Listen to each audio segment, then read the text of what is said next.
प्यारे नबी सल्लल्लाहु अलैहि वसल्लम ने क़यामत की जो निशानियां बयान फरमाई थी वह हर्फ ब हर्फ आज पूरी हो रही हैं। हज़रत अबू हुरैरा रज़ियल्लाहु ताला अन्हु से रिवायत है कि रसूल खुदा सल्लल्लाहु अलैहि वसल्लम ने फरमाया कि ज़मीन अपने अंदर से सतूनों की तरह चांदी सोने को उगल देगी, जिसकी वजह से माल बेकीमत हो जाएगा। दूसरी हदीस में है कि क़यामत से पहले वह वक्त आएगा कि एक नहर होगी जिसका नाम फरात होगा, उसके अंदर से सोने का एक पहाड़ जाहिर होगा और उसे कब्जाने के लिए लोग जंग करेंगे, जिसके नतीजे में 66% इंसान मारे जाएंगे, जिनमें से हर इंसान का यह गुमान होगा कि शायद मैं ही बच जाऊं। बुखारी और मुस्लिम की एक रिवायत में है कि जो हजरत अबू हुरैरा रज़ियल्लाहु ताला अन्हु से रिवायत की जाती है कि फरात से एक सोने का पहाड़ जाहिर होगा और जो शख्स वहां मौजूद हो उसमें से वह कुछ भी ना ले। प्यारे नबी सल्लल्लाहु अलैहि वसल्लम ने फरमाया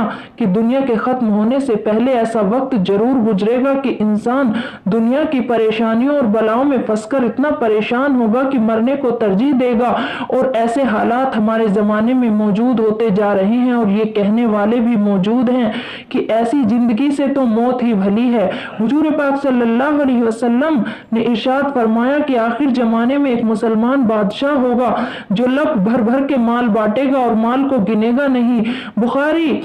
और मुस्लिम की एक रिवायत में है कि रसूल पाक सल्लल्लाहु अलैहि वसल्लम ने फरमाया कि कयामत उस वक्त तक कायम न होगी जब तक तुम्हारे अंदर माल की इतनी ज्यादती ना हो जाए कि मालदार को इस बात का रंजो गम हो कि काश कोई सदका कबूल कर लेता। और ऐसा वक्त होगा कि जलजले बहुत आएंगे, आसमान से पत्थर बरसाने का अजाब, शक्लें बिगड़ने का अजाब आएगा। लोग गाने बजाने का सामान इस्तेमाल करेंगे, दिखावटी इबादत करने वाले पैदा होंगे, हर बात का जमाना पहले से बुरा होगा।